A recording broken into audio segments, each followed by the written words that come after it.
Nggak mampu lah Gibran ke sana. Buat apa Ya dia itu, kesana? makanya lagi ramai begini. Ya selalu begitu kan. Padahal yang dikirim itu kan wapres. Wapres itu tanda tangannya laku bro. Oh, ini nih. Supaya orang-orang lihat, oh ada negara hadir di Papua. Oke. Gitu. Jadi ini nggak lagi bicara tentang kualitas seorang Gibran. Kita kasih solusi. Abangku, Bang Hensat. Wah, mampir nih. Tajem banget kayaknya di pembahasan nih. Hah? Kita apresiasi dong. Oh iya. Kita apresiasi tuh Mas Gibran, wapres kita dipindahkan ke Papua. Kalau saya sih berbaik sangkanya ngebenahin ekonomi di sana karena minus 25%. Bagus. Dan menurut gue juga ini podcast gue lo kan? Iya dong gue lah.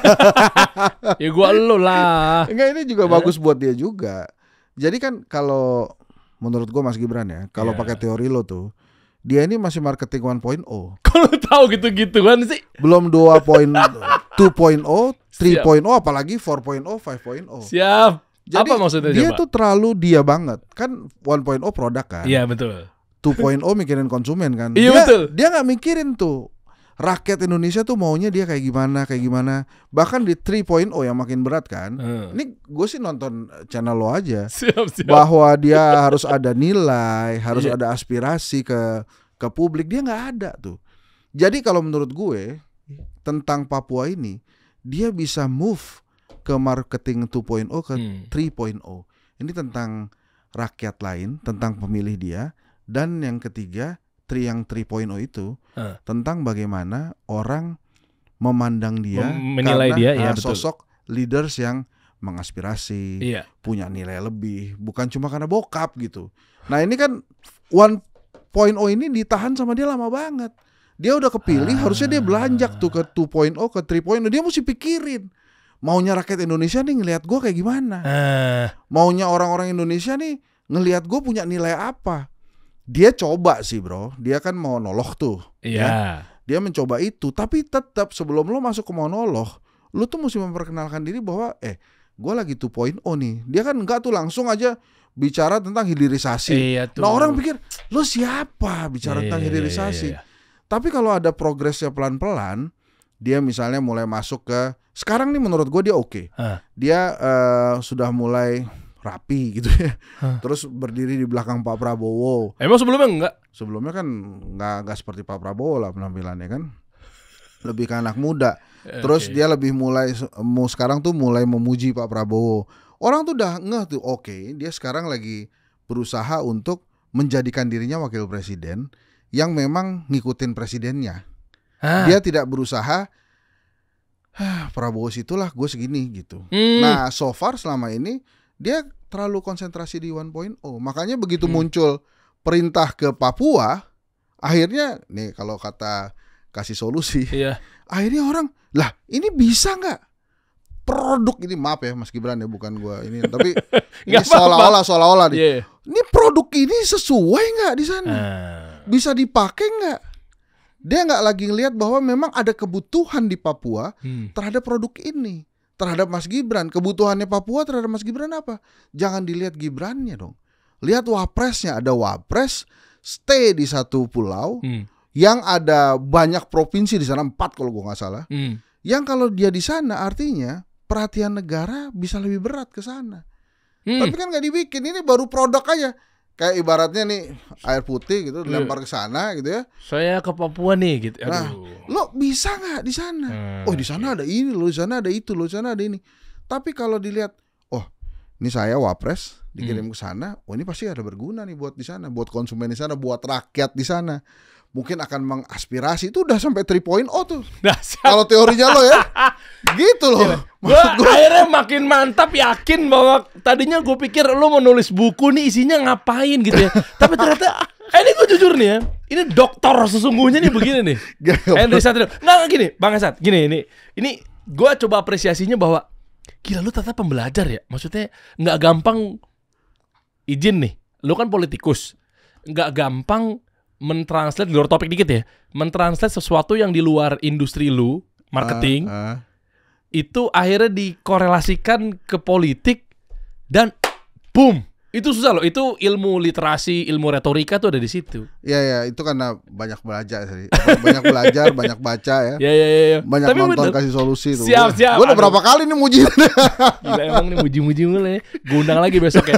Tapi menarik ya gitu ya. Maksudnya ini gue coba sambut dan saut lah terkait yang penjelasan tadi. Ini awal-awal tadi gue pengen highlight dulu, tapi ternyata sekalian udah bahas aja sekalian gitu ya. Bahas aja. Jadi menariknya gini teman-teman ya, mengenai kalau audience gue insya Allah udah pada tahu Marketing Evolution ya. Profesor Philip Kotler yang marketing 1.0, 2.0 fokus pada produk 1.0, 2.0 fokus pada customer.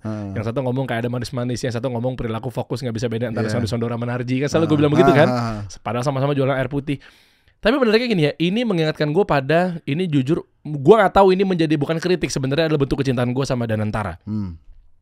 Waktu itu gue sempat meetingin juga tuh, sama para marketer-marketer yang lainnya yang memang mensupport penuh program Danantara.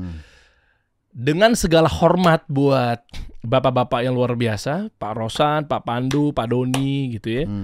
Yang beliau di sana gitu menjadi garda terdepan 3 jawara kita di sana, yaitu gue sempat kaget ketika waktu itu bapak-bapak terhormat itu menjelaskan ke media tentang Danantara, tapi menggunakan marketing 1.0 yang fokus pada produk. Apa itu Danantara Pak? Kata media gitu kan. Ya singkat ceritanya mungkin gini ya Pak ya, izin ya, mungkin ini nggak plek-ketiplek, tapi kan yang saya dengar kurang lebih ya pokoknya ada sekian keuntungan dari BUMN 14.000 triliun bla bla bla bla bla, nanti akan kita putar, nanti akan ujung-ujungnya begini gitu. Nah menurut saya itu agak terketuk hatinya. Kalau bahasa kasarnya agak sedikit salah gitu. Maksudnya gimana? Karena langsung dijual produk, rakyat langsung resisten bahwa kayak enak-enakan lo ada keuntungan, gue nih masih miskin. Kenapa lo putar ke situ? Bansos dong. Nah, kan gitu kan? Karena langsung produk di depannya gitu. Kan mereka nggak tahu apa-apa, nggak tahu ujuk-ujuk, tahu-tahu negara mau muter profit-profit yang ada di BUMN. Sementara yang penonton adalah masih miskin. Nah kalau saya waktu itu saya balik, saya bilang kok sama Mas Ipang, saya bilang sama Mas Dono Skarya juga saya bilang juga, sama Mardigu juga saya bilang gitu kan. Waktu itu kami diundang lah, Amin 1 pas mau launching gitu kan di Wisma Mandiri atau apa gitu.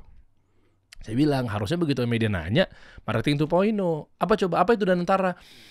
Kok nih saya bilang disclaimer gak merasa paling benar ya. Jawabannya kan ini versi saya aja. Kok kami iri ya. Saya iri ngeliat Saudi kok rakyatnya makmur.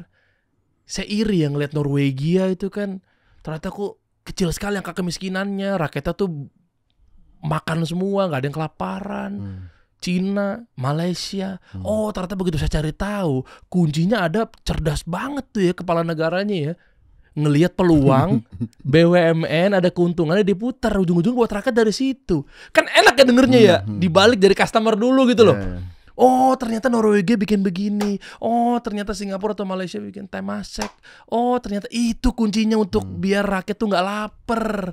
Makanya kami kepikirannya inilah Danantara. Kan cakep ya. Makanya kemana kan sempet rame tuh. Dia adalah orang-orang yang tapi gue terakhir dengar dari Doni, dia udah kayak gitu tuh ngomongnya. Bahkan menurut gitu? gue dia udah lebih jauh karena dia bilang begini bahwa gitu. Yang kita lakukan dengan Danantara ini memang ujung-ujungnya tuh buat rakyat lebih sejahtera. Cakep, harusnya itu di awal. Enggak Bang Sehat, maaf dipotong ya. Awalnya aku cukup kaget ketika kan iya gue tahu itu maksud lo. Tahu kan? Iya. Makanya saya berdarah-darah. Orang langsung merah men. IHSG-nya 6% turun lo market lo. Bener gak? Iya kan? Saya langsung undang Pak Ferry tuh kemarin kan. Mohon maaf nih, langsung merah IHSG market turun 6%. Kaget. Kata investor BBCA sama BBRI kan, duit kemana-mana nih? Tarik semua kan. Tarik, nah maksudnya saya dari sudut pandang ekonomi mikro atau makro ngeliatnya kan kaget, langsung dibilang kayak Himbara, Himpunan Bank Negara, keuntungannya akan kita putar sekian. Gue juga di blue chip itu gue juga akan tarik dulu, ngamanin pasti, aset dulu lah. Jaga. Tapi waktu itu ternyata negara punya produk lain yang masuk ke marketing 3.0 itu. Yaitu Dasko. Oh, begitu dia muncul, wah, ini penjamin nih, ini aspirasi, nilainya ada nih, balik lagi. Komandan kita yang satu itu mah, Bapak Sufmi Dasko, Anda penyelamat negeri ini. Percaya loh, percaya pasar men. Begitu komandan. Dasko udah datang, itu kan kita ngebayangin ya simpelnya, maksudnya Menteri Keuangan dong datang ke situ. Atau misalnya bos-bosnya CEO Danantara lah ke situ, atau CEO Danantara ke situ. Pinggir juga Dasko men masuk situ. Set. Aman deh. Dan pasar melihatnya, oh ini jaminan nih. Ingat lah orang pasti siapa yang berada di samping wakil presiden waktu pengumuman kabinet kan Dasko. Iya, Jadi ya udah. Setuju kan berarti kan marketing evolution yang ya jangan kasih solusi lah. Lihat penemunya Philip Kotler dari Chicago. Memang dibutuhin, negara pun juga dibutuhin. Makanya dengan cerita seperti ini sebenarnya kenapa saya undang politikus favorit saya satu ini? Karena beliau tahu betul bahwa ngirim orang ke Papua. Nah, ini sebenarnya topik kita ini sebenarnya nih. Nih kita bahas serius nih. Oke. Kenapa kok wapres kita yang satu itu kayaknya ngelakuin apa-apa salah mulu. Ini harus diluruskan deh. Kayaknya posting ini salah, dibully, apa segala macamnya. Ini gue coba objektif ya teman-teman ya. Nah, termasuk sampai akhirnya ramenya pemakzulan Wakil Presiden Republik Indonesia, Mas Gibran, dan akhirnya disangkut pautin ke tuh lihat makanya dikirim ke Papua. Ngerti kan maksud gue kan? Ngerti. Karena channel kasih solusi fokus pada ekonomi mikro, sentuh-sentuh ke makro tipis-tipis. Tuh, Mendagri geram ekonomi Papua tengah minus 25%. Cecar gubernur. Nah, jangan-jangan apakah ini karena kan Mas Gibran pengusaha. Minimal tahulah sudut pandang pergerakan ekonomi atau seperti apa. Nah, ini mau kita bahas di sini deh. Terserah lo mau mulai dari mana Bang Hensat. Ya, karena Anda punya satu buku yang memang saya juga akhirnya banyak belajar tentang momentum atau politik itu kan memang ada momentumnya ya. Gue tadi baru dapat ilmu sama dia nih. Dia nanya, Der, kenapa Pak Jokowi menang? Gue bilang, ya kenapa ya? Ya mungkin beliau ngerti ekonomi kali, dari pengusaha mungkin dibenahin ekonomi gitu. Mungkin kurang lebih begitu ya. Apa jawaban lo? Ya momentumnya jenuh terhadap SBY, jadi momentumnya kena ke Jokowi. Bandul politiknya berubah. Dari yang sangat elit, militer, mikirnya banyak, ke orang yang taktis, tabrak-tabrak, merakyat. Turun ke bawah gitu? Iya. Oh itu ya? Itu gara-garanya, itu momentum. Kalau di buku gue itu ada tulisannya gini. Kesempatan bisa datang berkali-kali, momentum datang hanya sekali. Ngeri nih sahabatnya Alia Rohali. Syuting kemarin. Iya, syuting kemarin. Nanti udah tayang belum sih? Belum. Tinggal tunggu tayangan episode Om Helmi Yahya nanti itu di Q&A Metro TV. Tapi orang canggih ya. Kita bahas ini, Ben. Ya udah, fokus. Kenapa sih sebenarnya ada apa sih sama wapres kita nih? Gini, problem terbesarnya Pak Wapres itu yang pertama kan trust. Karena orang-orang merasa dia naik di karbit oleh ayahanda dengan berbagai tools yang bisa membuat dia akhirnya naik dan terpilih. Tapi orang melihatnya, banyak itu melihatnya bahwa gue milih Prabowo loh, bukan Gibrannya gitu. Tapi kan ini satu paket Prabowo dan Gibran. Nah pada saat Gibran diberikan tugas-tugas, maka pertanyaannya adalah kualitas kan. Bisa gak nih orang? Mampu gak nih orang? Sementara wapres kita ini tidak berusaha untuk scaling up dia. Tadi yang gue bilang dari awal, dia tadinya marketingnya produk. Ini saya loh, anaknya Pak Jokowi. Udah, dia nggak ngomong macam-macam kan. Dia nggak ngomongin quality. Semua yang dia lakukan pada saat debat presiden tuh pasti jadi polemik yang luar biasa kan. Dari yang begini-begini macam-macam lah gitu. Nah pada saat dia menjabat, orang questioning gitu. Ini kualitinya seapa? Seberapa bagus dia? Dia berusaha monolog, bicara hilirisasi, bicara tentang timnas waktu itu. Cuma nggak dibaying semua orang udahlah, lu pasti depannya ada layar lah, ada inilah, ada itu. Maka kalau menurut gua kan dia harusnya masuk ke hal yang memang dia expert dulu gitu. Tapi emang nggak gampang. Kenapa? Karena dia harus prove something kan. Dia harus membuktikan. Lu bayangin aja waktu bapaknya Pak Jokowi. Waktu Pak Jokowi melakukan belusukan, itu semua orang tepuk tangan men, gampang. Tapi pada saat Gibran yang belusukan, lu niru bapak lu, lu begini, lu begitu. Yang nyebar adalah emak-emak yang bilang males gitu-gitu. Ingat kalau waktu dia ke banjir gitu ya, terus ada mama yang males gitu. Jadi hal-hal yang selalu negatif. Makanya menurut gue, pada saat ada isu dia mau dikirim Papua, ide siapapun itu, Pak Prabowo misalnya, menurut gua itu ide bagus yang membantu Mas Gibran untuk bisa scaling up. Oke, scaling up-nya di mana? Dikirimnya ke Papua, maksudnya kenapa akhirnya Papua ini bisa menjadikan diri seseorang ini scale up? Kan ada Sumatera, kan ada Sulawesi, kan ada Kalimantan. Suka atau tidak suka, mau tidak mau, Papua dicitrakan memang tertinggal, bro. Oh iya lagi. Tapi kalau menuju dia terbang ke sana dan kemudian dia mengubah sesuatu, itu image dia akan bagus. Dan menurut gue ini jangan dibantah dan jangan ditolak. Pergi aja. Keren berarti ini. Ini menurut gue kesempatan emas buat dia untuk membuktikan bahwa dia bisa. Gini loh, bro. Henry Satrio percaya sampai saat ini, bahkan mungkin besok-besok, jabatan paling enak di Indonesia itu wakil presiden, men. Enaknya di mana? Secara undang-undang kalau dia diem aja di istana, itu sah karena tidak dapat perintah dari presiden, kan? Serius? Oh iya, bro. Kan dia menggantikan presiden. Bukan menggantikan. Bila presiden berhalangan, Oh iya. dia yang menggantikan itu dan kemudian dia menerima tugas-tugas dari presiden. Tapi pengawalan luar biasa, bro. Jadi menurut gua kalau dia ke sana, dia bisa mencoba membangun orkestrasi tuh. Orkestrasi kira-kira ini si Papua mau diapain? Ahli ekonomi dipanggil, ahli pertanian dipanggil. Ini mesti diapain gitu. Gua nggak ngomongin ini orang mampu apa enggak ya, karena kan itu terserah dia lah. Kan kapabilitas orang kita nggak bisa nilai gara-gara cuma ngelihat dia di TV atau ketemu beberapa kali kan. Nah emang itu mesti dicoba. Ya udah jalanin aja. Nah kenapa ini perlu? Karena orang sibuk membandingkan Gibran dengan wakil presiden lain. Nggak bisa lo misalnya, Hatta waktu jadi wakil presiden masih muda. Misalnya lagi ada orang yang namanya Sultan Syahrir juga waktu itu masih muda. Nggak bisa, nggak apple to apple. Waktu itu era kemerdekaan, zamannya mungkin ya zamannya remaja, anak-anak muda yang memang harus tampil ke permukaan. Soekarno, Syahrir, Hatta gitu. Nah pada saat ini kita kan sudah punya banyak wapres. Nah sekarang Mas Gibran, ya memang mau nggak mau, suka atau tidak suka, dia harus membuktikan dirinya. Nah kalau kata lo, ini kata Derry nih, apa yang mana? dia perlu marketing yang nggak cuma 1.0, bro. Siap. Dia makanya lo kalau ketemu dia, lo kasih tahu tuh, Mas, sekarang kita 2.0 ya. Nanti setelah itu kita 3.0 ya. Siapa gue? Ya enggak kan, maksud gue, lo harus ngomong gitu ke dia. Iya. Jadi nggak bisa dia 1.0 aja. Prabowo itu, dia kan udah berusaha jadi 3.0 tuh.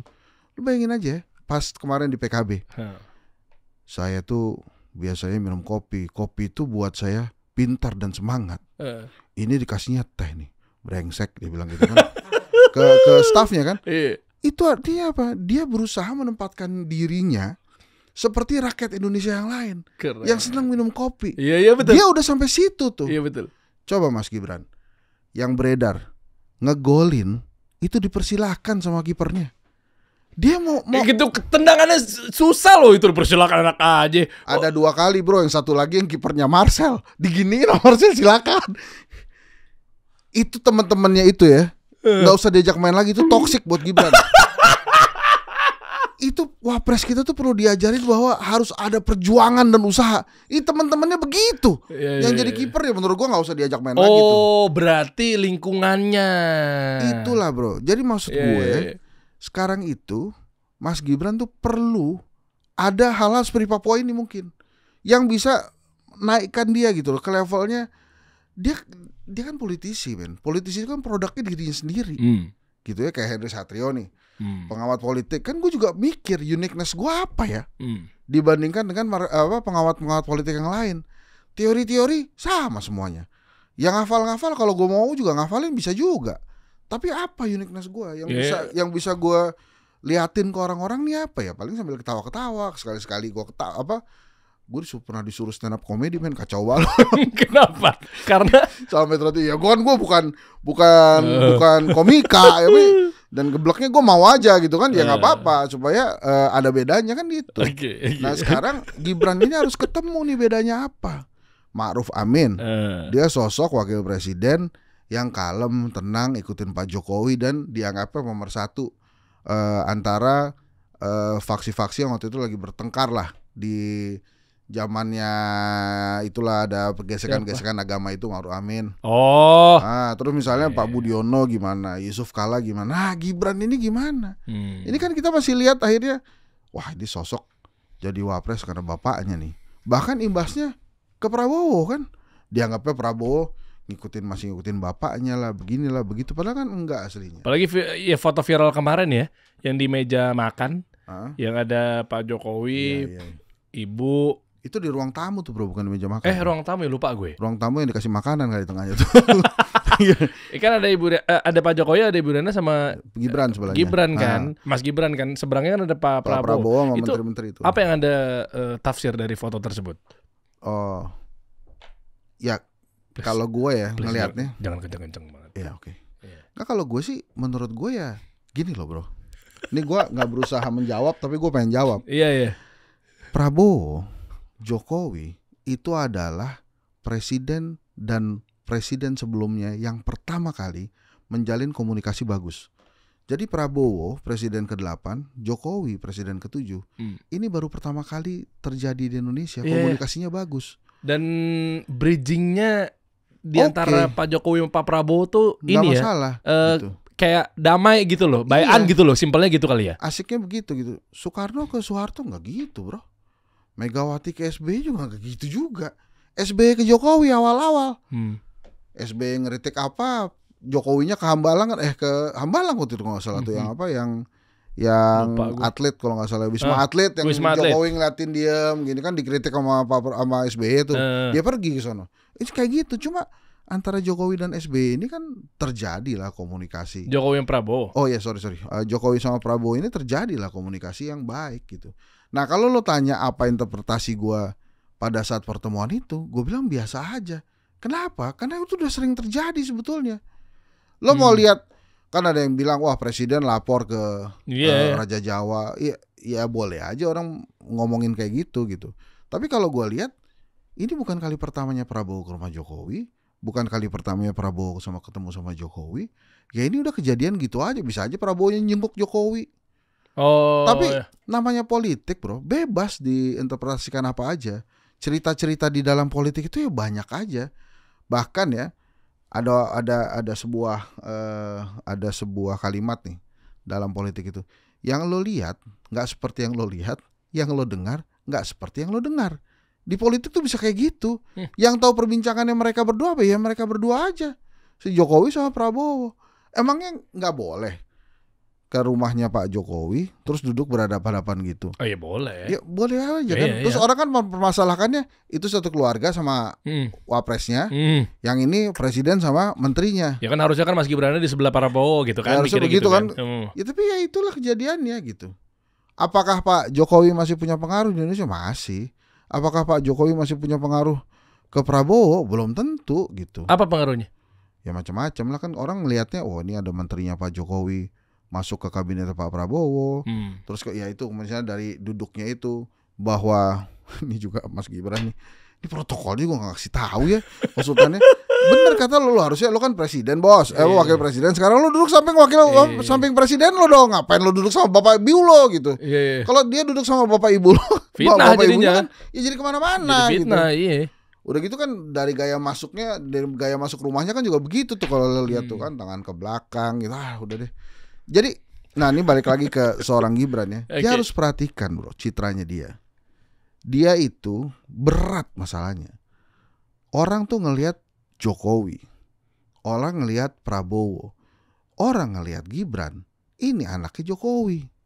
Lu mau gimana juga lu anaknya Jokowi. Nah yang dilihat ini sekarang ini yang lagi ditunggu nih kualitasnya gimana. Ini beratnya dia tuh itu bro. Kalau dia lagi sekolah, ya dia masih sekolah nih, atau dia kuliah. Kualitasnya dibuktiinnya pakai nilai kan. Nah itu kan gampang tuh. Nilai gue bagus. Atau misalnya dia musisi kayak lu misalnya waktu itu kan. Waktu itu. Iya waktu itu. Dinilainya gimana? Ya dari karya-karya kan. Iya. Lagunya gimana gitu kan. Nah kalau kemudian YouTuber kayak lu nih sekarang.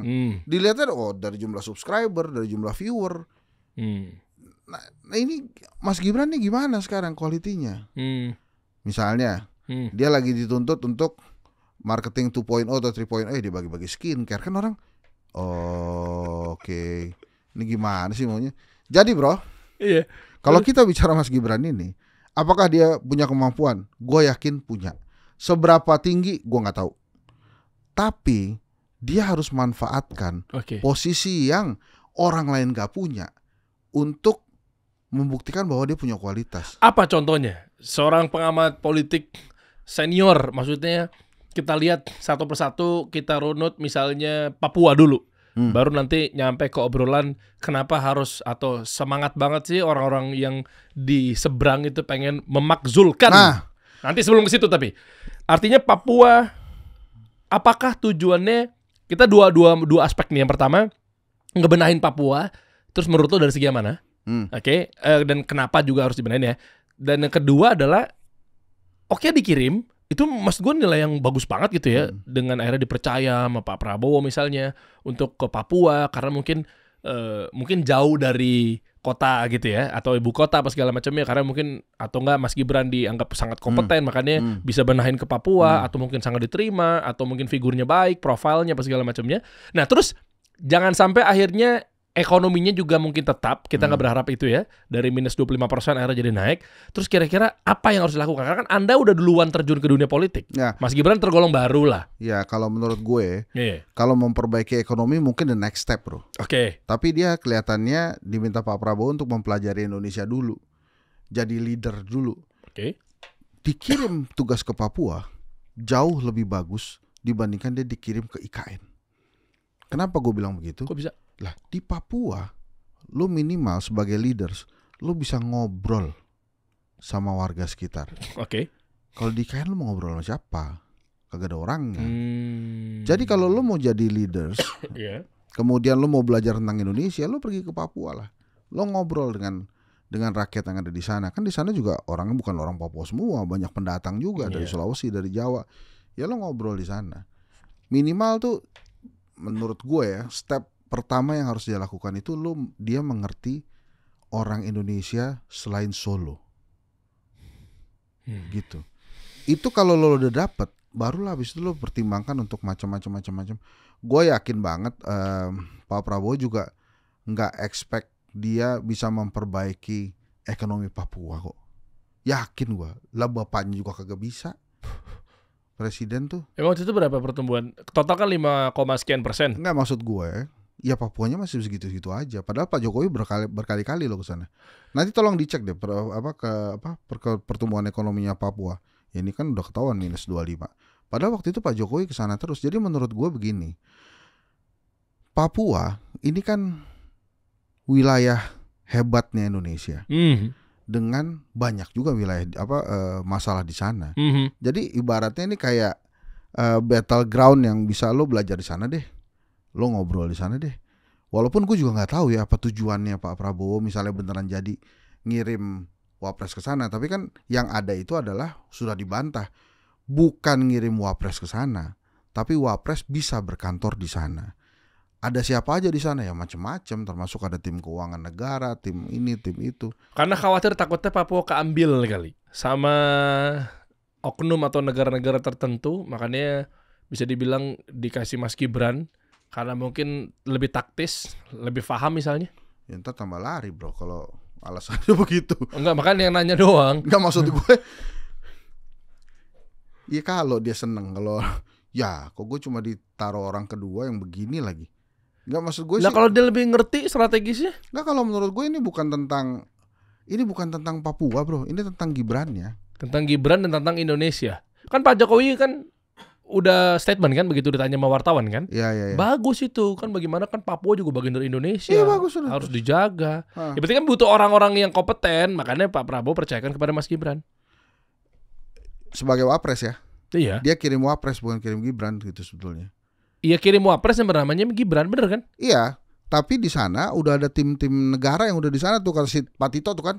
Iya. Ada Menteri Ekonomi, Menteri Keuangan bisa berkantor di sana, ini bisa berkantor di sana, dan Gibran juga bisa berkantor di sana sebagai secara Wapres. global dulu deh. Secara global kenapa akhirnya diseriuskan, difokusin ada kantor khusus kenegaraan di Papua? Menurut Anda? Ya karena memang negara ini ingin mempercepat pembangunan Papua supaya Papuanya nggak lepas, bener kata lu. Nah, iya kan? Cocok.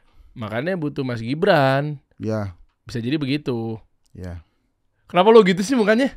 Lah bener kan? Iya, boleh lo berasumsi begitu boleh. Lah menurut lo? Kalau menurut gue, ngelihatnya gue bukan Gibrannya, tapi wapresnya. Wapres itu kan punya otoritas tertentu kan. Iya. Orang kedua di Indonesia. Iya. Makanya dikirim wapres ke sana. Jadi artinya jabatannya nih bro yang dikirim ke sana. Belum Gibrannya. Iya. Ini kan ada Gibran, ada wapres. Iya. Kalau dijadiin satu kan wapres Indonesia namanya Gibran. Iya. Cuma menurut gua dikirim ke sananya ini bukan sosok Gibrannya ansih, tapi yang dikirim ini adalah sosok wapresnya. Gibrannya disuruh belajar dulu. Belajarnya di mana? Ya di Papua itu. Supaya apa? Bisa ngejar posisi dia sebagai wapres gitu. Kan orang-orang nih kan pada ngecilin nih ya bahwa nggak mampu lah Gibran ke sana. Buat apa Ya dia itu, kesana? makanya lagi ramai begini. Ya selalu begitu kan. Iya. Padahal yang dikirim itu kan wapres. Wapres itu tanda tangannya laku bro. Oh, ini nih. Tapi kalau bukan, jadi gini loh maksud gue, bukannya si Gibrannya gitu, tapi wapresnya yang dikirim ke sana supaya orang-orang lihat oh ada negara hadir di Papua Oke. gitu. Jadi ini nggak lagi bicara tentang kualitas seorang Gibran, tapi ini bicara tentang otoritas seorang wakil presiden gitu loh. Kalau menurut gue sih larinya ke sana. Nah diharapkan kalau Mas Gibran ke sana dia bisa scaling up, dia punya quality tuh. Justru ini it's time ya, momentumnya ya. Momentum dia. Justru harusnya pas begitu ke sana kan bisa jadi mungkin belakangan ini atau bukan belakangan ya, dari awal pengen ngeluarin.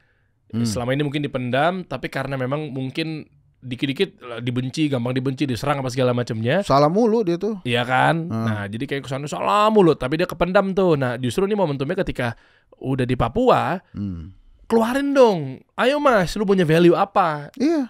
Justru itu poinnya ya. Iya. Jadi nanti dia harusnya dia doing kayak live report gitu. Saya sekarang lagi ada di Puncak Jayawijaya. Saya ketemu dengan saudara-saudara kita di sini kayak gitu-gitu loh. Ya. Nah itu kan lebih seru tuh. Itu gini nih bro, waktu pertama kali keluar dia kirim ke Papua, gue di TikTok gue tuh cuma 11 detik tuh Henry Satrio 23. Gue cuma bilang, Mas Gibran mau dikirim ke Papua, udahlah berangkat aja. Jadi maksud gue udah berangkat aja. Jadi dia tuh harusnya kata-kata yang pertama itu gak usah macam-macam, udah saya siap berangkat. Jadi ini menurut gue, ini kita mesti bedain antara yang dikirim Prabowo ini Gibran atau Wapres. Yang dikirim ini Wapres bro, tentang otoritas, bukan tentang Gibran dengan kualitasnya. Tapi kan akan ngikut kan nih, Nah, Gibran yang Wapres. Diharapkan begitu, diharapkan dengan otoritas Wapres, Gibran yang Wapres ini kualitasnya juga naik gitu loh. Ini kan dia juga lagi nyiapin, gua rasa juga bapaknya nih yang minta anaknya pergi ke sana. Kan dia mesti nyiapin 29 kan. Dia akan mendampingi Pak Prabowo lagi nggak nih kalau kita ngomong politik nih? Dia akan mendampingi Pak Prabowo lagi nggak? Kalau dia mau mendampingi Pak Prabowo lagi, ya dia mesti buktiin bahwa dia memang wapres yang cocok, pas dan sekualitas sama dengan Pak Prabowo dan bisa mendampingi Pak Prabowo lagi gitu. Buat periode keduanya beliau. Buat periode kedua, walaupun wapres ya adalah ya pertimbangannya kan banyak, apalagi MK mempersilahkan partai politik yang lolos verifikasi boleh mencalonkan presiden wakil presiden.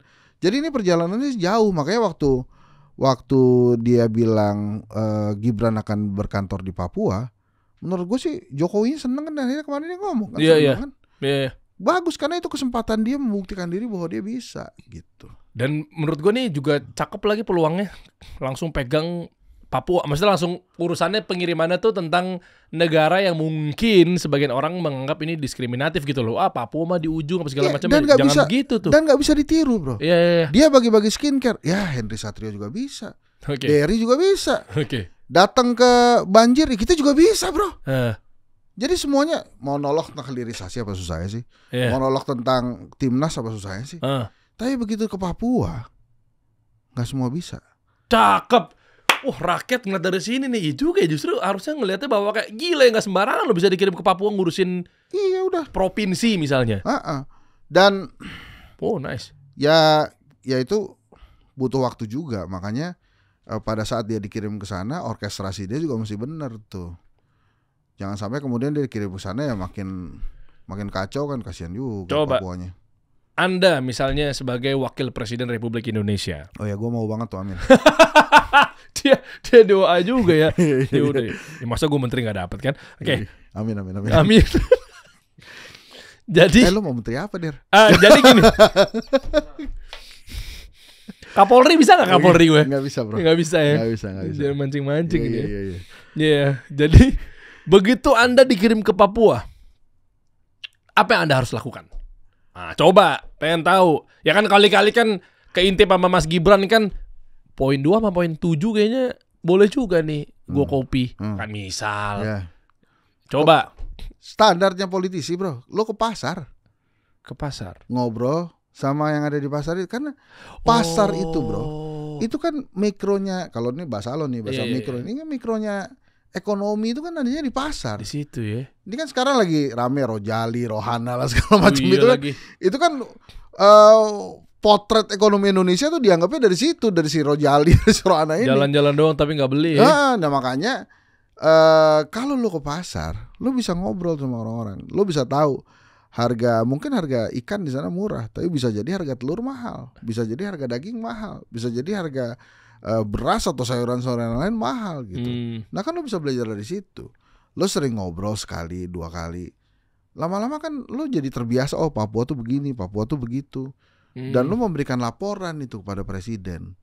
Pak, di Papua tuh begini, di Papua itu begitu. Jadi nggak usah kepikiran misalnya lo ketemu dengan KKB itu apa, kelompok bersenjata itu, ya nggak usah kesana dulu lah.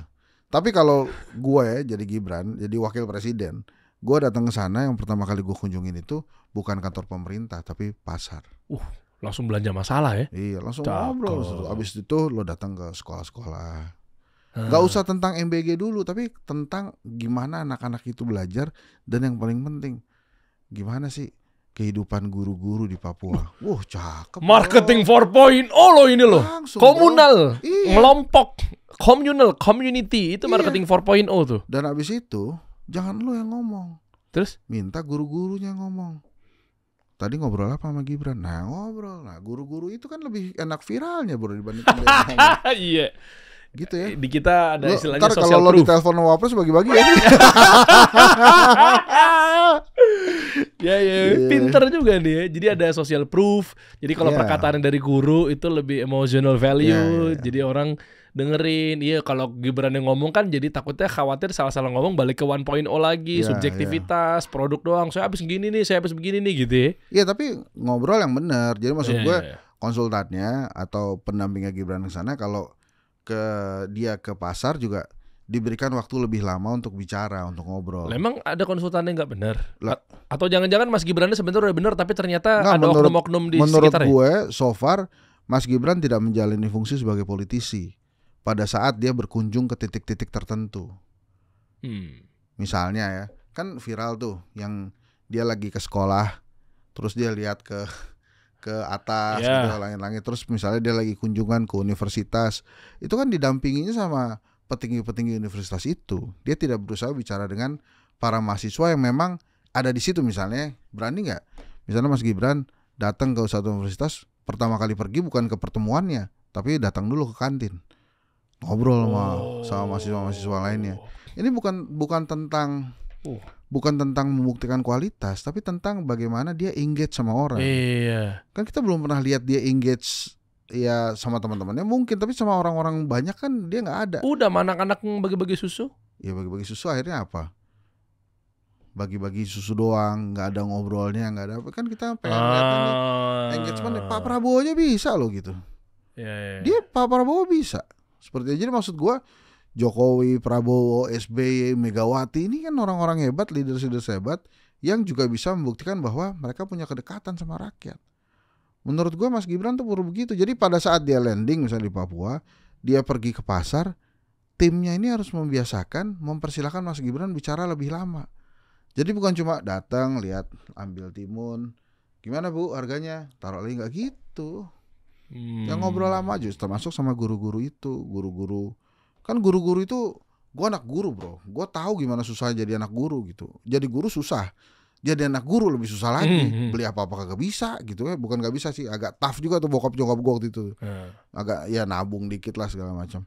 Cuma kan kalau dia ngobrol sama guru-guru Papua tuh, dia akan dapat tuh sense-nya. Mudah-mudahan ya. Mudah-mudahan dia akan dapat tuh. Mudah-mudahan lah, tapi gue rasa bisa sih harusnya. Atau mungkin udah dipersiapkan. Soalnya emang saya insya Allah tahu betul lah hatinya, maksudnya kan. Oh gitu ya. Iya. Enggak, dekat banget loh. Enggak, bukan maksudnya. Enggak apa-apa bro, dekat juga. Bukan, iya kan maksudnya. Kebanggaan dekat sama Iya Wapres. siap. Tapi maksudnya kan hatinya tuh gimana ya? Kedengarannya memang lu pasti ngira subjektif ya, tapi memang nggak tiba-tiba. Soalnya framingnya tuh udah terbuli gitu loh. Iya. Iya kan. Lu lucu juga men kalau lagi kedesak gitu muternya.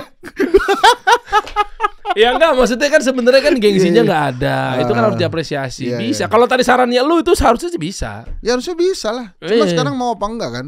Iya. Gitu aja gitu. Jadi menurut gue ya beberapa makanya kesalahan-kesalahan yang viral itu menurut gue akhirnya kelihatan pada saat Gibran nggak berusaha untuk ngobrol gitu. Dikasih tahu aja pada saat si ibu itu, misalnya gue yang banjir nih ya, yang viral banget kan, males gitu kan. Ya udah diajak aja sih. Rakyat tuh kadang-kadang begitu itu. Dan ingat ya, Mas Gibran ini sosok politisi yang belum kelihatan genuine gitu sebagai pejabat, sebagai manusia gitu loh. Pak Jokowi tuh kalau datang ke Mall. bukan kalau misalnya ke korban banjir segala macam itu, makin jelek keadaan makin disamperin sama dia. Makin ada orang minta makin disamperin sama dia. Itu Pak Jokowi tuh. Dia tuh menurut gua the god of pencitraan tuh dia tuh. Dia jago banget tuh pencitraan. Segala teorinya Frank Zefkin segala macam tuh lewat semua tuh. Kan Zefkin kan ngomong ada 4 tuh ya teori orang tuh kalau PR tuh ability to communicate, ability to organize gitu ya. Terus personal integrity, imagination, 5. Satu lagi ability to get in touch with people. Jokowi punya semua. Bahkan dia lebih-lebih lah. Dia Harusnya dituang canggih. ke anak ya, ke Mas Gibran ya? Harusnya diobrolin ke anaknya, tapi ini kan politisi itu menurut gua gimana ya bro ya? Memang bisa dipelajari sih, tapi natural sebagai politisi itu yang gua rasa sih nggak semuanya bisa ya. Dan sayangnya orang tuh ngarepin Gibran tuh jadi kayak Jokowi. Nah ini terbukti di podcast gua tuh. Gua nanya nih sama, kan ada pedagang kaki lima tuh, ada pemulung segala macam. Gua tanyain, kira-kira gimana ya? Saya sih ngarepinnya wakil presiden tuh Gibran tuh kayak ayahnya lah, kayak Jokowi lah. Jadi memang salah satu beban beratnya Gibran itu, orang Indonesia tuh udah punya patron yang namanya Jokowi. Prabowo beda sama Jokowi, tapi Gibran nih kan dianggap darah dagingnya Jokowi. Jadi ya minimal ya dia harus kayak Jokowi. Berarti harus pelak-ketiplak atau bikin Enggak, minimal personal brand baru. Personal brand baru. Ya ini gue Gibran. Bisa jadi gue Jokowi versi Gen Z gitu. Tapi yang disukain oleh rakyat dari seorang Jokowi kan kedekatannya. Lu nggak bisa pungkiri badan tubuhnya Jokowi itu ada di tengah rakyat. Nah Gibran belum kalau menurut gue. Nah kalau dia dikirim ke Papua, maka dia bisa membuktikan bahwa dia juga bisa berada di tengah rakyat. Kalau dia sudah punya dukungan dari rakyat Papua, pemakzulan nggak ada isu itu. Oh, pas nih kita bahas aja pemakzulan nih. Iya, jadi kalau lu buktiin dulu kalau diri lu emang ada. Kan sekarang gini, ini kalau kita masuk pemakzulan ya, gue jadi nyontek tuh. Kalau kita masuk ke pemakzulan, ini kan ketakutan sebenarnya kan. Basis isu yang dibangun ini adalah ketakutan. Kalau presiden berhalangan tetap, amit-amit ya. Ini maka yang menggantikan adalah wakil presiden. Takut orang. Ini orang mampu enggak? Kan gitu. Problemnya ini ketakutan. Judgment ya, kalau itu kalau nggak salah. Di judge ini orang pasti nggak punya kualitas. Di judge langsung ini nggak bisa ini anak ini. Ini orang naik karena kontroversi kok. Maka kita turuninnya juga harus kontroversi gitu misalnya. Oh itu yang beredar. Pemakzulan itu karena ketakutan. Oke, ini kita runut satu persatu dulu deh. Sebenarnya pemakzulan itu ada sama dengan makar nggak? Oh enggak. Enggak. Tapi ada upaya menggulingkan kan sebetulnya. Enggak, pemakzulan itu kan adalah gini, kalau makar itu lebih ke pemberontakan lah. Harus diturunkan. Kalau Mesir waktu itu. Ya kalau pemakzulan ini awalnya dari opini, ide, desakan-desakan. Kita pernah mengalami pemakzulan. Kapan? Gus Dur. Itu pemakzulan loh. Itu bukan makar tuh. Iya. Nah itu pernah terjadi tuh. Itu pemakzulan paling cepat yang pernah terjadi di Indonesia tuh. Oke. Itu, nah gara-gara ada Gus Dur itu maka mulailah pemakzulan itu ada runtutan yang bikin susah. Dari DPR ke MK balik lagi ke MPR gitu, baru diputuskan gitu. Itu kan jaraknya jauh.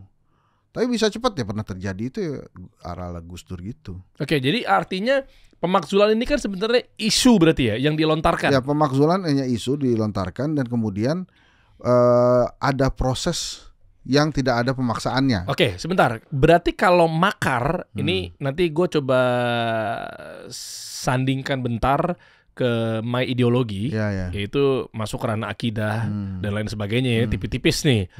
Tapi maksudnya gue mendengar dari lu dulu nih Bang Yansat. Maksudnya makar sebenarnya boleh nggak di negara? Kalau menggulingkan gitu? Kalau menurut gue tidak dalam koridor hukum tata negara tuh makar.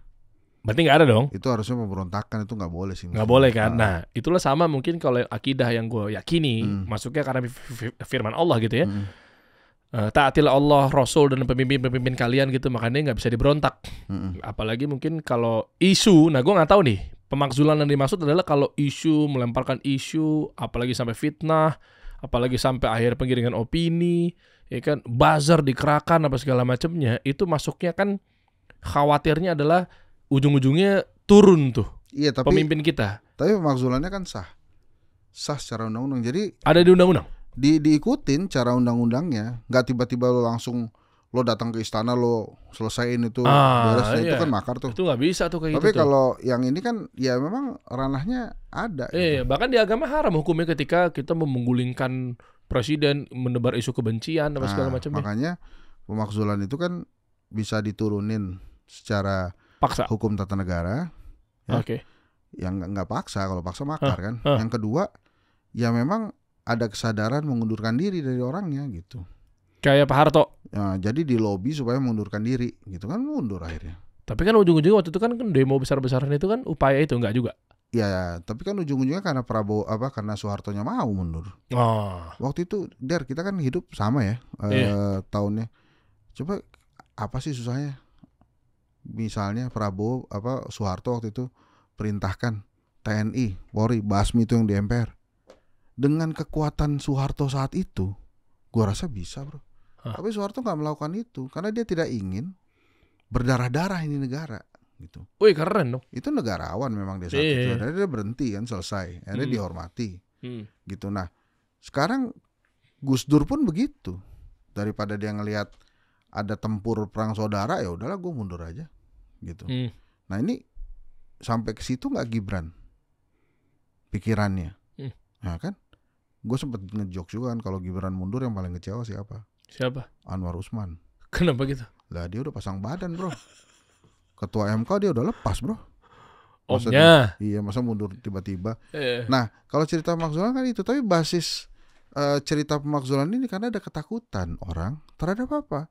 Kualitasnya Gibran sebagai wapres. Makanya kita balik lagi ke marketing 2.0, 3.0 itu dia harusnya udah pindah ke 2.0, 3.0. Dia membuktikan siapa dirinya. Saat ini udah belum sih? Dari kacamata lu dulu deh mengenai pemakzulan. Dia masih 1.0. Apa? Iya, masih ke Mas Gibran. Mas Gibran tuh belum kemana-mana. Masih di 1.0 gitu istilahnya. Masih di 1.0. Dia maksa orang terima dia sebagai produk gitu. Nih gua wapres. Beli dong nih gitu ya. Gua gak butuh lu. Enggak, gua ini wapres. Lu paksa, dia paksa orang-orang untuk mengakui bahwa dia wapres. Padahal kita udah ngakuin. Tapi ya udah, secara kualitas mungkin banyak pertanyaan. Dia belum ngerti yang dibutuhin rakyat Indonesia dari sosok wapres itu apa. Dia nggak lakukan itu, bro. Tapi lu pribadi sebenarnya ada, anggaplah mungkin dia udah upaya ya, kita hargai misalnya, tapi belum muncul lah misalnya. Tapi menurut lu sebenarnya ada bisa nggak sebenarnya seorang wapres kita nih dengan istilah marketing 2.0, jualan ke customer, ngambil keresahan customer, memberikan kebutuhan, kayak Jordan Belfort kan juga gitu tuh, bilangnya kan sell me this pen, bukan jualan pulpennya, tapi jualan tentang kebutuhannya. Gue lagi butuh tanda tangan nih buat dibolehin proyek ini nih. Mana pulpennya? Gue nggak punya nih pulpennya. Gitu kan. Jadi harusnya bisa begitu. Sebenarnya bisa begitu ya? Ya, kalau dari sosok penampilan nih, penampilan dia usaha tuh, bro. Gue akui outfitnya dia sekarang lebih rapi. Dia kemana-mana sering pakai jas, sering pakai baju-baju kayak ini baju seragamnya wapres ya. Kayak gini nih, enggak ya? Enggak, baju seragam gue. Ini kayak ngegiring. Nanti ujung-ujungnya kayak lu ujung-ujungnya di kubu sana deh. Enggak, Emang gua kan siapapun yang jadi pemerintahannya kita dukung harus lah. kita dukung. Nah maksud gue dia itu dia melakukan itu. Oke. Tapi gini lo bayangin ya, pada saat dia monolog bagus gak? Bagus kan? Ya. Tapi orang kaget kan. Kagetnya dengan mendowngrade apa yang disampaikan kan. Itu pasti depannya ada bacaannya tuh. Dia ngerti apa tentang hilirisasi. Dia emang mungkin gak ngerti, tapi bisa jadi dia ngerti gitu. Cuma kenapa orang kemudian terus tiba-tiba, oh ini gak benar nih. Lo tau cerita Nike, Converse sama Adidas itu kan? Yang dulu tuh rajanya basket itu kan Converse kan. Baru kemudian ada Nike dengan Jordan dan lain-lain. Kan dulu orang juga pikir Nike bikin sepatu basket. Masa bisa sih? Betul. Orang gak dipakai, tapi dia pakai Jordan. Waktu itu kan ikonnya saat itu. Nah akhirnya apa, orang percaya terhadap si Nike ini. Nah Gibran ini kan belum ketahuan. Dia nggak, kita tuh sekarang gue tanya sama lo, prestasinya Mas Gibran itu kan nggak kelihatan sama sekali. Dia jadi wali kota Solo, dia bangun-bangun dibilang tetap aja ya bapak lu presiden, menteri-menteri ke situ semua. Markobar gimana, apa kabarin tuh Markobar? Nggak ada lagi kan. Makanya dia mesti create story sendiri yang based on dari dia. Nah itu bukan tugas gue ngasih tahu. Tugasnya konsultan yang ngasih tahu. Ini coba gue balik angle-nya gimana? Misalnya gini, nih gue coba objektif ya.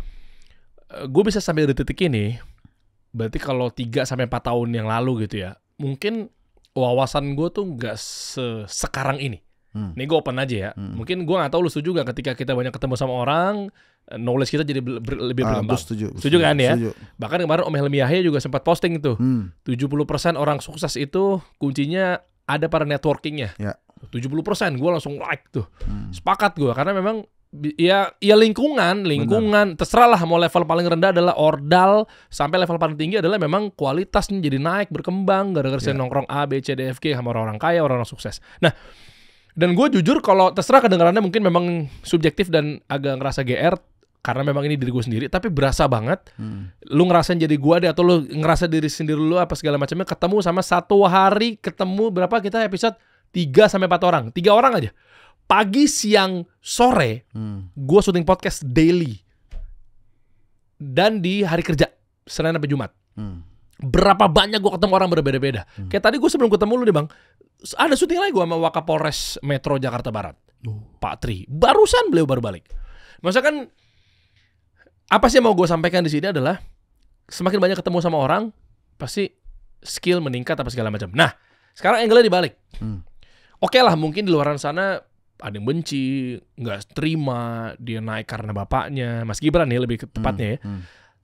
Lu terserah, lu mau bilang gue dukung apa enggak, gue coba kacamata objektif. Gue ngeliatnya angle-nya lupakan lah Gibrannya lah, gitu ya. Tapi gue lah mau titik beratkan di sini adalah, lu lihat deh orang orang nomor 1 Indonesia itu, ya mantan orang nomor 1 di Indonesia itu adalah bapaknya dia. Itu ilmu udah paling pamungkas tuh, karena langsung canggih anak kandung bapaknya presiden, itu satu. Dan yang kedua, bawahnya juga sampingnya di beliau adalah Pak Prabowo. Ya dong, udah presiden, bekas menterinya Pak Jokowi juga, menteri pertahanan, dan orang-orang di sekitarnya. Nah maksud gua, lupakan nama Gibrannya, lupakan nama wapresnya, ini lebih ke sosoknya dia sendiri adalah dengan relasi dan networkingnya dia. Berarti dia bisa harusnya tajam dong kualitasnya yang akhirnya menggaet kepercayaan masyarakat. Iya harusnya kan begitu. Coba bener dong. Ada satu program bagusnya dia. Apa? Yang gue nggak tahu sampai di mana tuh. Lapor Mas Wapres. Oke, WA ya. Itu kan bagus tuh. Top itu. Tapi sampai mana? Nah gue nggak tahu tuh, berarti orang-orang sekitarnya bagaimana kalau gitu? Dia bisa jadi orang sekitar, tapi kan itu tergantung dia. Coba misalnya laporan nih, ini ada masuk nih lapor Mas Wapres, sekian masalah, ini kita selesaikan sekian masalah. Melakukan apa yang lo lakukan aja Der. Misalnya gini, hari ini kita dapat nih ada 4 masalah, 5 masalah, 16 masalah, 32 masalah. Saya coba ya uraikan satu persatu. Besok saya akan ketemu dengan orang ini. Kan ini about update aja kan. Lo datang ke sana, lo datang lagi, lama-lama orang juga capek. Lu kalau cuma 2 kali datang, orang cuma bisa bilang itu pencitraan, itu pasti udah diatur. Tapi kalau lo udah belasan kali, puluhan kali lo datang, lo beresin itu masalah bener-bener, beres men. Cakep. Berubah itu image. Iya, Tapi kan yang ada sekarang Gibran itu one shot. Bagi skincare udah, lapor Mas Wapres habis itu udah, hilirisasi 3 kali 4 kali episode habis itu udah, main bola ngegolin habis itu udah rame heboh segala macam. Lu mau apa sebetulnya? Sementara orang yang di samping lu tadi makan bergizi gratis, Koperasi Merah Putih. Jadi orang lihat jomplang banget. Tapi emang lu nggak perlu dan nggak boleh juga lu ngelewatin presiden lu. Tapi minimal what you start itu lo finish dong. Lo selesai dong. Lapor Mas Wapres kan waktu itu dicibir orang kan. Itu kesempatan lo buktiin, nggak lo buktiin. Sayang banget. Kalau misalnya lapor Mas Wapres, itu banyak banget laporan masuk, dia selesaiin dan beres, berapa orang udah terima kasih sama dia. Tapi kan itu kita nggak tahu sampai mana, beritanya sampai di mana. Jadi maksud gua dia punya program bagus, cuma nggak lo selesaiin. Kayak lo nulis lagu di intro mulu, nggak ada endingnya, bahkan masuk referen juga enggak. Orang mau inget apa? Nah itu menurut gue yang lemah dari seorang Gibran. Jadi menurut gua apakah dia punya kualitas? Semua orang di dunia ini punya kualitas. Iya, makanya tadi gue bilang tadi maksudnya adalah gue yakin betul terlepas dari dia siapa apa segala macamnya, karena yang gue lihat adalah networkingnya. Berarti kan logikanya terlepas dari nantinya terimplementasi, ada retorika apa enggak, literasi, komunikasi, public speaking, terlepas dari itunya, minimal lu percaya nggak kalau dia tuh punya skill yang luar biasa? Terlepas dari pengimplementasikan gitu-gitu loh. Gue nggak tahu luar biasa apa enggak, tapi gue yakin dia punya kemampuan. Justru pertanyaan itu lo tanya sama Mas Gibran, Mas, lo percaya nggak lingkaran lo tuh percaya kalau lo punya kualitas? Yes, itu maksud gue. Kalau lingkarannya aja nggak percaya dia punya kualitas, gimana dia mau hidup, gimana dia mau naik? Makanya itulah tadi, lapor Mas Wapres jalanin, si kiper yang nyetak gol itu, terus teman-temannya happy padahal tendangannya kayak gitu, itu menurut gue. Kok kiper nyetak gol? Enggak, waktu dia nyetak gol kipernya nggak iya. nahan terus. Anda sarkas sekali ya. Kiper ke sana tuh kipernya ngegolin diri sendiri gitu, gara-gara mempersilahkan. Ya, kayak gitu kan, abis itu kan orangnya senang semua tuh. Nah, kehidupan kayak gitu nggak akan bisa bikin lo jadi manusia berkualitas kelas wakil presiden. Jadi akhirnya isu pemakzulan itu ada lagi. Oke, tapi sebenarnya pemakzulan itu bisa hilang, bisa reda kalau dengan, nah ini gue mau tahu dengan apa pemakzulan itu. Misalnya ya DPR nggak ngesahin, misalnya MK nggak tanda tangan, misalnya MPR nggak ngurusin. Iya, tapi itu kan nggak ngubah apa-apa. Itu kan semuanya tindakan politik. Tapi sebenarnya ada di mana sih keputusannya? Ya ada di DPR, ada di MPR, bro. Berarti balikin ke DPR? Iya, DPR MPR. Tapi apakah itu menyelesaikan trust orang terhadap kualitas seorang Gibran? Kan enggak. Itu kan semua tindakan politik. Kalau gue sih mau saran Mas Gibran ya, datang tuh ke rumahnya Tiasno Sudarso, orang-orang yang kemarin minta dia mundur tuh, datang aja. Oh, pakai cara bapaknya ya? Iya. Bukan dimusuhin tapi dideketin. Harusnya bisa ya? Iya, deketin aja. Gua nggak tahu dia pede apa enggak. Kan gitu. Atau enggak pakai cara Pak Prabowo juga gitu ya modelnya? Iya, bro, orang Indonesia tuh baik-baik, men. Iya. Ada unggah-ungguhnya. Kalau dia datang ya udah gitu, diterima gitu. Nah, maksud gua gini loh. Gua rasa Mas Gibran itu belum tahu langkahnya mesti gimana. Dia punya hal-hal baik, punya hal-hal bagus, tapi akhirnya dia nyinyir sendiri. Lo ingat gak ada perkataan dia? Kenapa sih orang saya ngomongin AI salah, saya ngomongin kemenyan salah, gitu-gitu kan dia akhirnya sakit hati sendiri dia itu. Coba biarin aja. Kenapa kemudian kemenyan banyak dicela-cela? Mungkin karena orang nggak ngerti juga maksudnya apa sih. Hilirisasi kemenyan itu. Ya lu jelasin aja, lu kan wapres. Jelasin lagi, orang nggak ngerti. Itu ada teori komunikasi yang bagus. Si Ong Hak Chuan tuh ngomong, repeat. Lo nggak ngerti, ya repeat. Orang mau muntah, repeat sampai orang itu ngerti. Maksudnya apa? Lah ini kan orang begitu Gibran mau ngomong, pikiran dia ini orang ngomong apa sih? Nggak usah ngomongin apa, belum nyampe ke konten, baru muncul Gibran ngomong. Orang udah malas dengerin. Ya nggak apa-apa, muncul lagi aja terus. Lo jelasin. Kan lo sekarang udah jadi wapres. Lo udah sampai, bro. Wih, Lo mau ngapain lagi gitu? udah nyampe padahal ya. Iya, lo buktiin aja kualitas lo sekarang. Kalau gue sih gitu ya. Kalau gue jadi konsultannya Gibran, gue tenteng tiap hari dia jalan-jalan, men. Lo lihat lo, orang-orang Indonesia tuh. Mau orang-orang ngobrol apa juga biarin aja. Skincare cuma dibagi sekali. Coba kalau berkali-kali orang capek juga. Orang bagi-bagi buku. Ya orang nanya ngapain sih lu bagi-bagi buku? Ya udah nggak apa-apa bagi-bagi buku aja terus. Tapi jangan ada gambar anaknya. Katanya nggak ada gambar anaknya waktu itu desas-desus ya. Kayak gitu-gitu loh bro. Jadi maksud gue gini loh. Ini orang udah sampai di sebuah posisi yang 281 juta orang lainnya tuh nggak ada di posisi itu. Dan dia bisa ngapain aja. Bisa bebas macam-macam gitu. Lalu sekarang dia berdiri di belakang Prabowo juga orang-orang kadang-kadang ketawa. Masih ketawa gitu. Ketawanya gimana? Iya. Ya ilah anaknya bapaknya gitu-gitu gitu. Dia salaman dikomentarin, dia nggak salaman dikomentarin.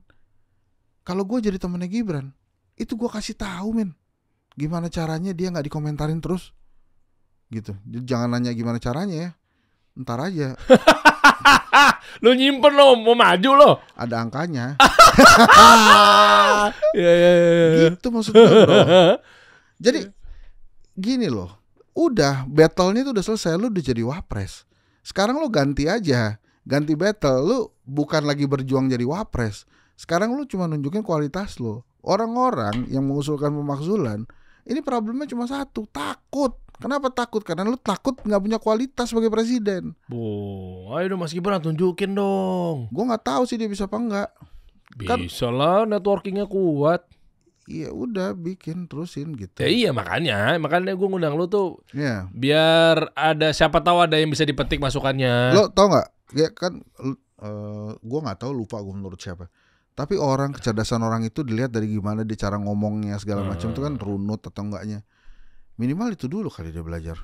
Undang sini kasih solusi.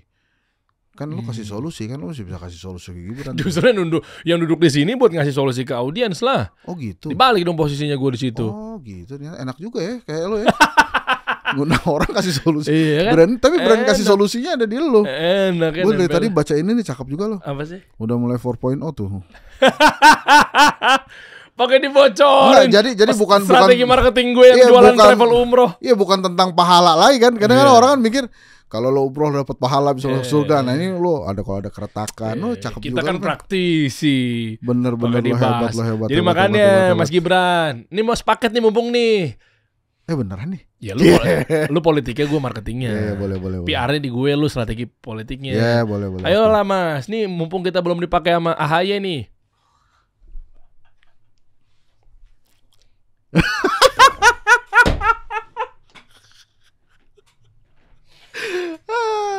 Bantuin gue dong, gue udah keburu pacar lagi. Iya. Nggak, maksudnya buat Menko. Oh iya. Buat jaga Menko-nya. Mas AHY buat Menko kan juga harus punya tim pasti kan. Kita jadi staf susnya Pak Menko. Enggak, ini bagus. Buat Menko-nya nggak usah lebih ke situ dulu lah. Nggak, contoh lu tuh bagus gitu. AHY sebelum muncul, yang digembar-gemborin ini bukan dia sebagai anak SBY-nya men. Dia lulusan terbaik. Harvard lulusan terbaik, gitu-gitu aja duluan lo gitu loh. Iya, top memang. Kita harus akui Mas AHY top. Iya. Iya buat timnya Menko-nya. Iya buat tim Menko-nya. Selamat malam Pak Menko. Gue kemarin ketemu tuh sama AHY. Oh gitu. Di acara ulang tahunnya PKB. Wow. Oh ya. Gue hampir seumuran sama dia tuh, cuma beda bulan doang tuh. Bisa iya, juga. Gue bulan Mei, dia bulan Agustus. Apa nih juntrungannya apa kalau boleh tahu? Enggak apa-apa. Anda mau minta apa? Enggak bukan minta. Gue mudah-mudahannya ditonton kan. Ya balik lagi kita fokus ya. Oke, fokus. Iya itu Mas Gibran top. Oke. Sepakat kita nih. Bentar nih ada ini nih.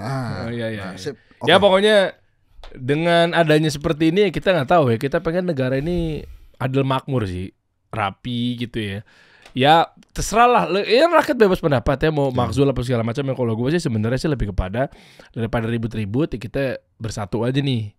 Kalau gue lebih ke situ. Betul, beliau nggak sempurna gitu, makanya kan dengan hadirnya narasumber yang punya kapasitas, siapa tahu bisa ngasih tahu apa segala macamnya. Kalau gue sih pengennya begitu, makanya saatnya elu nih. Bro, gue nanya Iya. ya.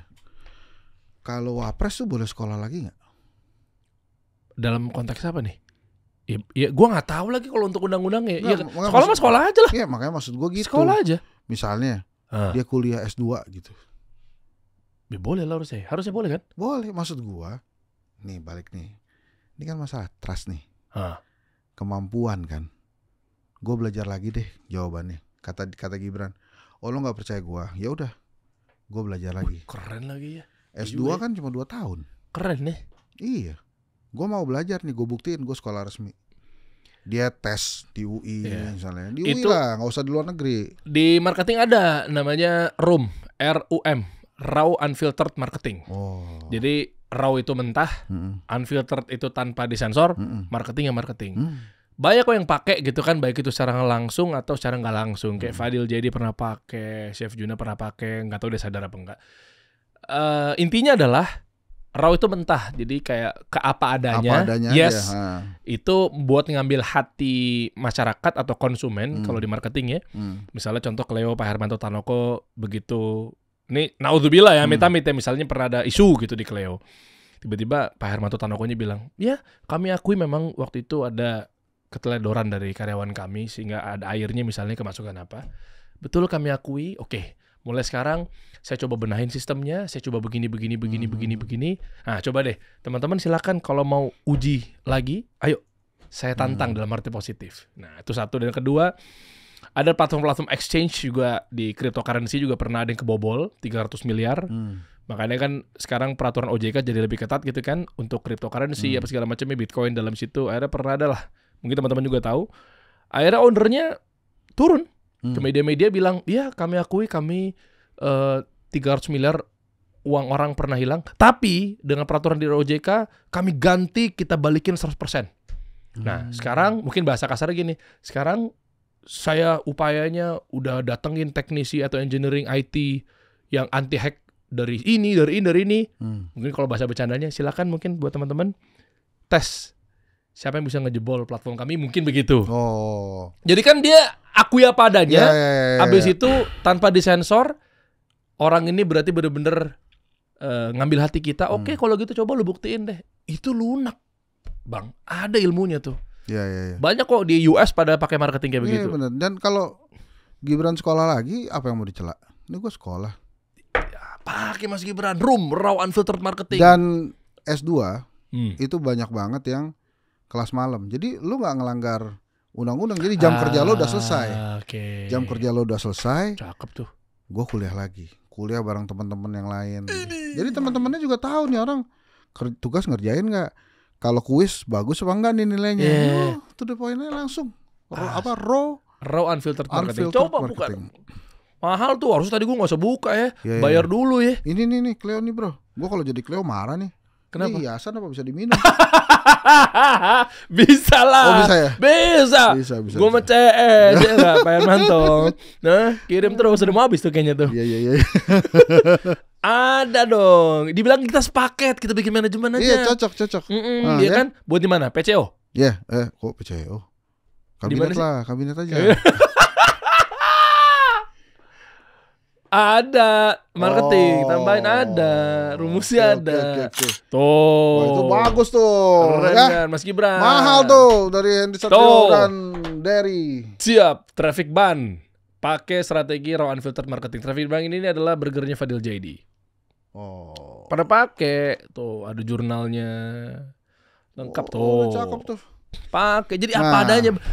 Jadi gue udah ngasih solusi tuh. Iya. Untuk pemakzulan yang gara-gara trust, the quality, ketidakpercayaan terhadap kualitasnya Mas Gibran, lu sekolah lagi bos. Widih.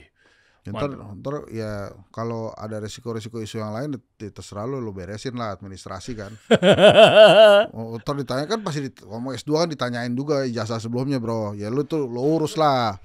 Masa itu kan udah di Denny, luar kata gue. ada meeting RUPS kasih solusi apa close the door.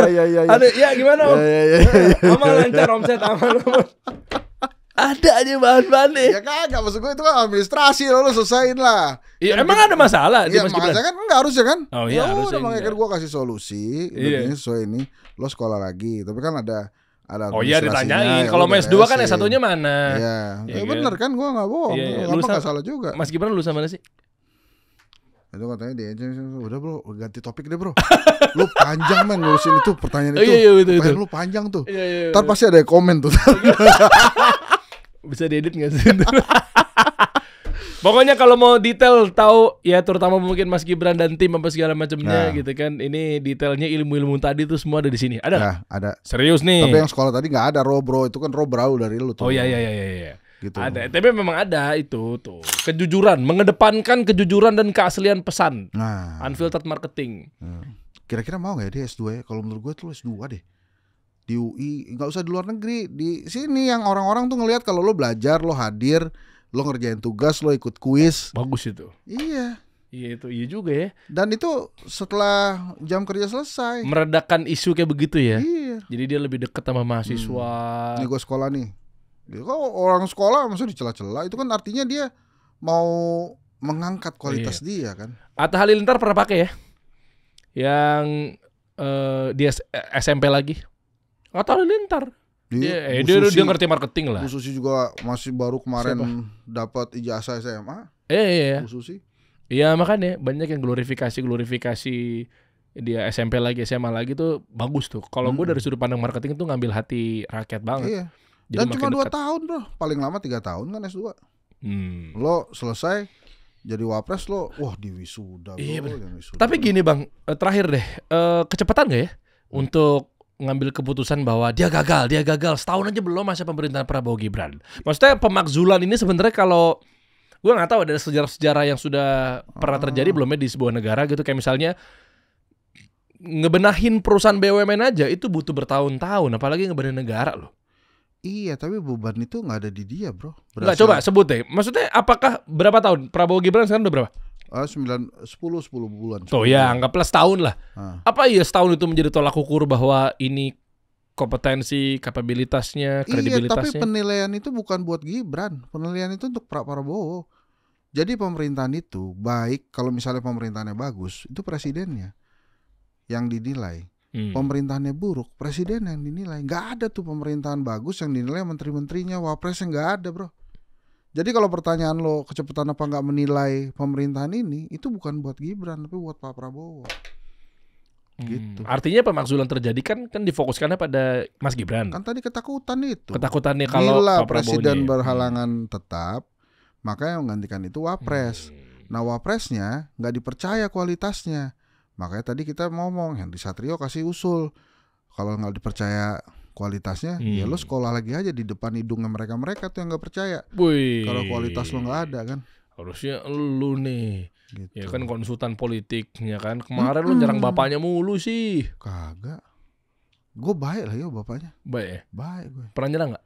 Enggak, gue ijazah Jokowi aja, ini ijazah nih. Oh. Gue bilang kalau UGM bilang asli. Dan Jokowi udah paham itu bebannya ini sekarang di UGM bro. Kayak lu sekolah, ngeluarin ijazah kan sekolah lu. Iya. Lu percaya kan sama sekolah lu kan? Iyalah. Iya, gue juga gitu. Ini UGM udah bilang asli kan? Iya. Ya udah, asli menurut UGM. Jadi ini bukan bebannya lagi, bukan di Pak Jokowi. Pak Jokowi ngerti nih, ini masalah asli apa enggak asli ini UGM. Kalau Rocky Gerung bilangnya apa? Di kemarin di podcast gue, dia bilang ijazahnya asli, pemiliknya palsu. Cuma terserah dia deh. Bang, Pak. Bang Rocky emang ada-ada aja. Ada aja dia ngomong itu jawabannya. ya. Omongannya mah ngaco-ngaco. Tapi lucu juga, seru juga. Nah makanya menurut gue, ini kalau ijazah Pak Jokowi ya, nggak usah tambah-tambahin gimmick-gimmick macam-macam, reuni segala macam, nggak usah. Udah diem aja, tenang. Karena UGM-nya udah bilang asli. Oh, UGM-nya, iya sih. Gue sih Ya, emang reuni kenapa? Kan bisa jadi memang ada pas kebetulan qadarullah ada program reuni. Iya, nggak apa-apa. Kan nggak mungkin bagus. di-create kan? Pasti kan Iya. atas dasar panitia besar Iya, kan? tapi lo kan kalau ya lu oke, lu presiden, tapi kan kalau reuni aja. Maksud gue jangan pakai baju beda gitu kan. Nggak, maksud gue nggak ngerti ya, seneng banget dia meng-create kontroversi itu. Itu kan kontroversi yang di-create sendiri tuh sama dia. Beliau pemain catur loh. Lah iya bro. Jago doi. Jujur, politiknya bagus nggak? Wah jago. Canggih. Maksud gue ini Presiden kontroversi yang di-create kita. lagi sama dia tuh begitu. Biar ya gue nggak ngerti deh. Kita kan karironian bro. Misalnya kita sekolahan nih. Gue ngeliat lo dari jauh, Der, woi apa kabar lo? Mana kan? Emang udah lah, menurut gue udah, lu ambil bagus tuh titik positifnya. Dia jago banget ini politiknya. Kita nggak tahu lagi arahnya mau kemana. Tapi ini pasti part of the scenario, emang hebat lah. Pantes lo pakai baju putih men. Thank you Bang. Luar biasa. Ini bukunya ada di bawah, kita bantu untuk pembelian linknya ya teman-teman nih. Momentum politik nih, karir politik, aktivitas media sosial. Iya. Silakan dibeli nih. Ini masih 5% tadi, 95% ada di sini. Kita kasih solusi.